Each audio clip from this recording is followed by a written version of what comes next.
Hello शिक्षकगण, स्वागत है आप सभी का मेरे यूट्यूब चैनल पर। और आज हम लोग फिर से पर्यावरण और हम को लेकर के उपस्थित हैं। और यहाँ आज हम लोग दूसरा अध्याय कर रहे हैं इसका, जो है पौधे एवं जंतु, प्लांट्स एंड एनिमल्स। इसके तहत जो महत्वपूर्ण प्रश्न हैं वो सक्षमता परीक्षा, शिक्षक भर्ती परीक्षा, चाहे बीपीएससी या अन्य हो, सीटेट, एस्टेट इत्यादि में देखने को मिलते हैं। चलिए, इसके अंतर्गत आज का हम लोग पहला प्रश्न कर रहे हैं। इसमें दिया हुआ है कि सजीवों को 5 जगतों में किसने विभाजित किया। तो सजीवों को 5 जगत में विभाजित करने वाले वैज्ञानिक का नाम है R.H. Whittaker. Option number 3, R.H. Whittaker ने सजीवों को 5 जगत में बांटे। पहला है मोनेरा, मोनेरा में जीवाणुओं का अध्ययन होता है। दूसरा है प्रोटिस्टा, जिसमें अमीबा एवं पैरामीशियम का अध्ययन है। तीसरा है कवक, जिसमें मशरूम और फफूंद का अध्ययन है। चौथा है पादप जगत, जिसमें पौधों का अध्ययन है। और पांचवा है जंतु जगत, जिसमें जंतुओं के बारे में अध्ययन है। चलिए बढ़ते हैं आज के दूसरे प्रश्न पर। आज का जो हमारा दूसरा प्रश्न है वो है निम्नलिखित में से कौन सा कथन सही है। पहला है कि जड़ द्वारा जल का अवशोषण किया जाता है। ये कथन बिल्कुल सही है, पौधों के जड़ों द्वारा जल का अवशोषण किया जाता है। दूसरा है पौधों द्वारा वाष्पोत्सर्जन में जलवाष्प पत्तियों द्वारा निकलता है। ये भी कथन सही है। तो ए और बी दोनों सही है, इसलिए ऑप्शन 3 आपका सही हो जाएगा। चलिए बढ़ते हैं अगले प्रश्न की ओर। जो आज का तीसरा प्रश्न है हम लोग का, वो है निम्नलिखित कथनों में से कौन सा सही है।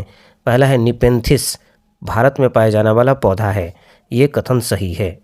निपेंथिस जो है वो भारत में पाया जाने वाला पौधा है।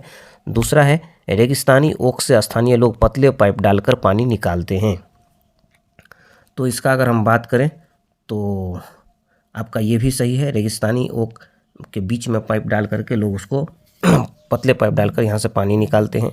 ये भी सही है। अब बात रह गई सी नंबर का, जड़ में भोजन का भंडारण का कार्य होता है। तो पौधों के जड़ों में भोजन का भंडारण नहीं होता है, इसलिए सी नंबर आपका गलत है। तो इस तरह से हमारा उत्तर ए और बी हो जाएगा और ऑप्शन 1 मेरा यहाँ सही होगा। चलिए बढ़ते हैं अगले प्रश्न, और है प्रश्न नंबर 4। प्रश्न नंबर जो 4 है हम लोग का, वो है रेगिस्तानी ओक के विषय में कौन से कथन सत्य नहीं है।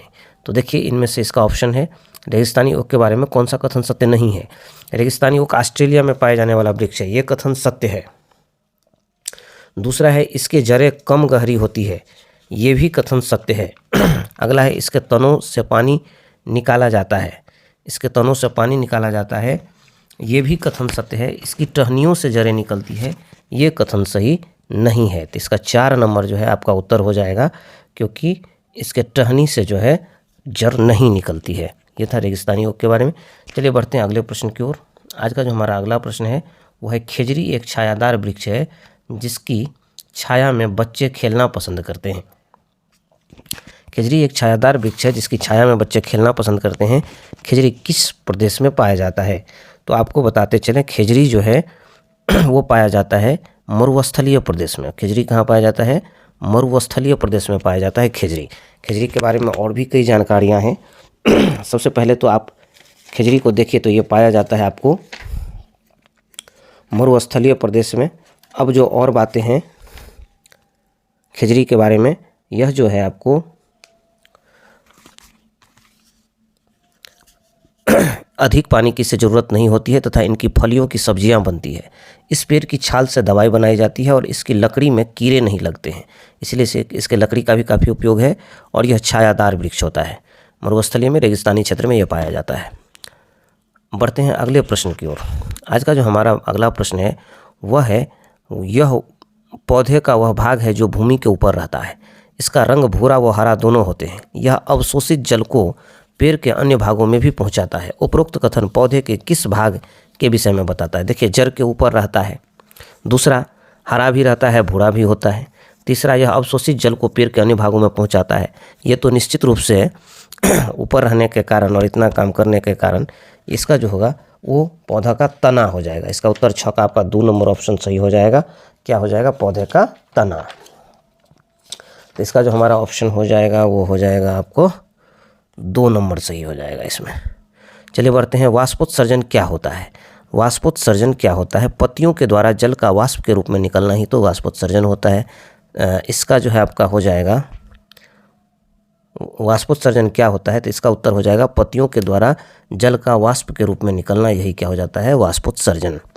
चलिए बढ़ते हैं अगले प्रश्न की ओर। आज का जो 8वां हमारा प्रश्न है, निम्न में से कौन सा कथन सत्य है। पहला, जिन पौधों में मूसला जड़ होती है उनकी पत्तियों में जालिका सिरा विन्यास पाया जाता है। दूसरा होता है, जिन पौधों में मूसला जड़ होती है उनकी पत्तियों में समानांतर सिराएं विन्यास पाया जाता है। तीसरा है, जिन पौधे में झकरा जड़ होता है उनकी पत्तियों में जालिका शिराविन्यास पाया जाता है। अगर 8 का सही जवाब की हम बात करें तो हो जाएगा 1 नंबर। इसका 8 का सही होगा 1 नंबर। देखिए 1 नंबर ऑप्शन क्या है, जिन पौधों में मूसलाजर होती है उनकी पत्तियों में जालिका शिराविन्यास में पाया जाता है। चलिए अब बढ़ते हैं हम लोग प्रश्न नंबर 9 की ओर। तो जो हमारा आज का 9वां प्रश्न है वह देखिए स्क्रीन पर है, नागफनी में प्रकाश संश्लेषण होता है कहाँ से? नागफनी में प्रकाश संश्लेषण कहाँ से होता है? तो नागफनी में जो प्रकाश संश्लेषण होता है वो तना से होता है। बढ़िए अगले प्रश्न की ओर। आज का जो अगला प्रश्न है वह है, निम्नलिखित में से कौन सा सुमेलित नहीं है? कौन सा सुमेलित नहीं है? देखिए जड़ का कार्य, देखिए पौधे का इधर भाग है उधर कार्य है, भाग और कार्य का मिलान करना है। तो जड़ जो है क्या करता है, जल एवं खनिज लवण का तनों में स्थानांतरण करता है। ये तो इसका सही है।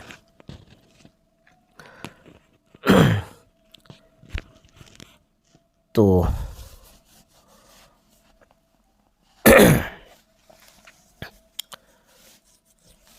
इसका ऑप्शन नहीं दिया हुआ है। देखिए 10 नंबर में जो है ना ऑप्शन नहीं दिया गया है, तो इसमें देखिए कौन सा नहीं सही है, अपने से खोजना पड़ेगा। ऑप्शन नहीं है तो जड़ का काम सही है कि जल एवं खनिज लवण को तनों में स्थानांतरण करते हैं। तना का काम है जल एवं खनिज को पत्ती में पहुंचाना, ये भी सही मिलान है। फूल का काम है प्रकाश संश्लेषण की क्रिया करना, देखिए यही गड़बड़ है। प्रकाश संश्लेषण का जो काम होता है वो हरे पत्ते में होता है, फूल में नहीं होता है। तो आपका जो 3 नंबर है ये आपका सही रूप से जो है सो सेटिंग नहीं है। फूल का काम जो है प्रकाश संश्लेषण नहीं है, प्रकाश संश्लेषण होता है पत्तों, हरे पत्तियों में। तो 3 नंबर सही आपका मिलान नहीं है। पत्ता ये सही है, वाष्पोत्सर्जन की क्रिया करती है। चलिए बढ़ते हैं अगले प्रश्न पर, प्रश्न नंबर 11 पर।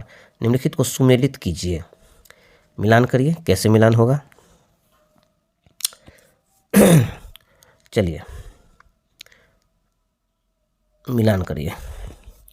फल, फल जो है कौन सा चीज़ इसमें फल है?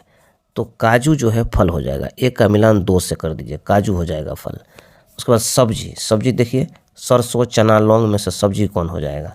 सरसों चला जाएगा सब्जी में।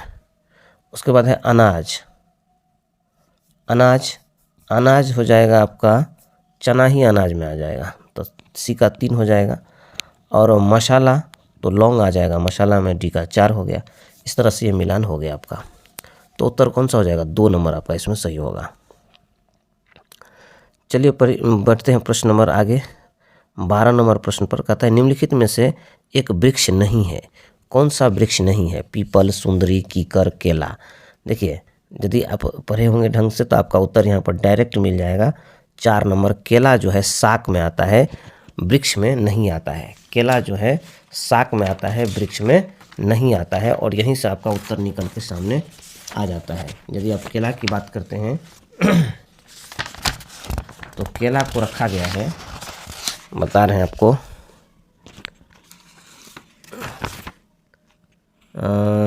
केला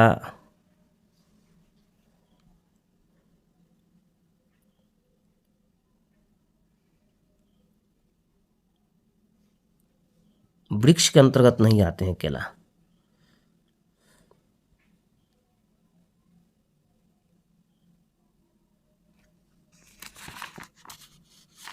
केला हाँ, केले के बारे में दिया गया है आपको कि एक पौधा का एक शाक का प्रकार है केला। केला जो है एक शाक है जिसका तना कमज़ोर व हरा होता है। केले के फूल और फल दोनों खाए जाते हैं। तो केला किस में आ जाएगा? शाक में, ये वृक्ष में नहीं आएगा। चलिए बढ़ते हैं अगले प्रश्न की ओर। अगला प्रश्न जो आज हम लोग का है वो है आपको, प्रक्रिया जिसके द्वारा पौधे प्रजनन करते हैं क्या कहलाती है? देखिए पौधे जो प्रजनन करते हैं इस प्रक्रिया को क्या कहते हैं?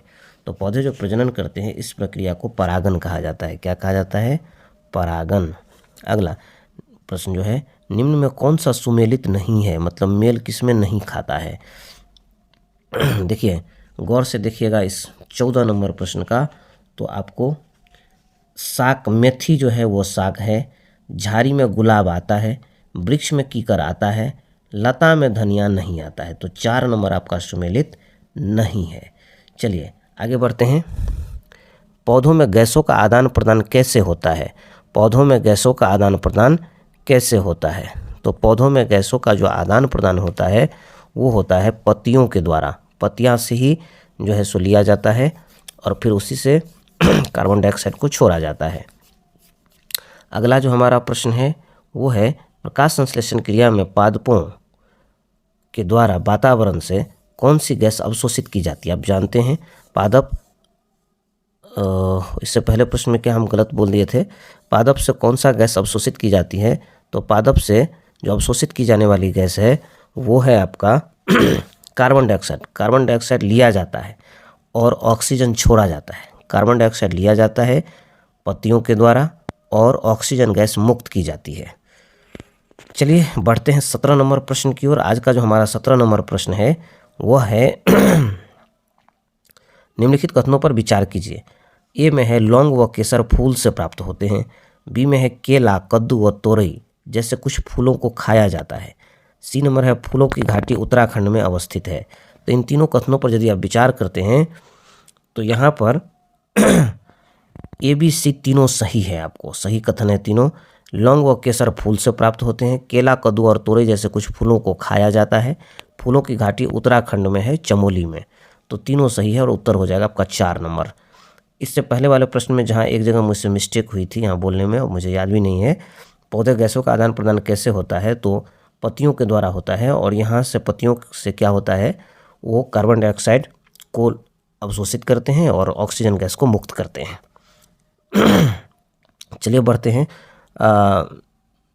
18 नंबर प्रश्न की ओर, जिसमें कह रहा है कि कीटभक्षी पादप जिस मृदा पर उगते हैं उसमें कौन सा तत्व नहीं होता। कीटभक्षी पादप जिस मृदा पर उगते हैं उसमें कौन सा तत्व नहीं होता। देखिए कीटभक्षी पादप जिस मृदा पर उगते हैं उसमें नाइट्रोजन नहीं होता है। तो इसका उत्तर आपका हो जाएगा कौन सा, 1 नंबर। इसका उत्तर हो जाएगा 1 नंबर, नाइट्रोजन। अगला प्रश्न है इसका निर्माण अंडाशय में होता है, इसके अंदर बीज पाए जाते हैं, यह परागण की क्रिया के परिणाम स्वरूप बनता है। उपरोक्त कथन निम्न में से किससे संबंधित है। देखिए अंडाशय में निर्माण होता है, अंदर में बीज पाए जाते हैं, परागण की क्रिया के परिणाम स्वरूप बनता है, तो फल न बनता है। ये सब चीज़ फल ही हुआ, सारा इसमें उत्तर आ जाएगा आपका फल। तो 19 का 1 नंबर आपका सही हो जाएगा। 20वां प्रश्न देखिए निम्नलिखित कथनों पर विचार कीजिए कौन सा सही है। कहता है आरोही लता किसी ढांचे के सहारे खड़ी होती है। बी नंबर है आपका कि यह वृक्ष के चारों ओर लिपटती है। सी नंबर है अमरबेल, मनी प्लांट, मटर आदि इसके उदाहरण हैं। तो 20 का जो सही उत्तर होगा वो होगा 4 नंबर, क्योंकि यहाँ पर सभी सही हैं। आरोही लता किसी ढांचे के साथ, जैसे लत्ती उत्ती है गाँव घर में, उसमें करची लगा देते हैं या कोई भी ढांचा लगा देते हैं तो उसको पकड़ के वो आगे बढ़ जाता है। यह वृक्ष के चारों ओर भी लिपट जाती है। अमरबेल, मनी प्लांट, मटर इसके उदाहरण हैं। तो तीनों सही है। और आज के लिए मात्र एक प्रश्न और होगा और वो होगा 21 नंबर प्रश्न। कहता है कि क्रोटन के विषय में निम्नलिखित कथनों में कौन सा सही है। क्रोटन के विषय में तो देखिए यह फसलों के साथ बोया जाता है। क्रोटन के बारे में दिया हुआ है, यह फसलों के साथ बोया जाता है, पहला। दूसरा दिया इसकी जड़ें अधिक गहरी नहीं होती है। तीसरा दिया यह फसल की सिंचाई की आवश्यकता को बताता है। तो यदि आप इसको देखेंगे गौर से तो ABC तीनों सही है इसका। देखिए क्रोटन एक पौधा है जो किसान का साथी भी इसको कहा जाता है। या क्रोटन पौधा को क्या करता है, किसान अपने फसल के साथ बो देता है और इसकी जड़ काफ़ी गहरी नहीं होती है, क्रोटन का पौधा का जड़। तो जैसे ही खेत में नमी की कमी होती है ना, तो क्रोटन का पौधा मुरझाने लगता है, सूखने लगता है। तो किसान को इस बात का पता चल जाता है कि उसके पौधे को अब पानी की ज़रूरत है।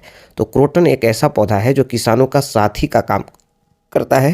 क्रोटन के पौधा का जड़ ऊपर ही होता है, ज़मीन में गहरी नहीं होती है।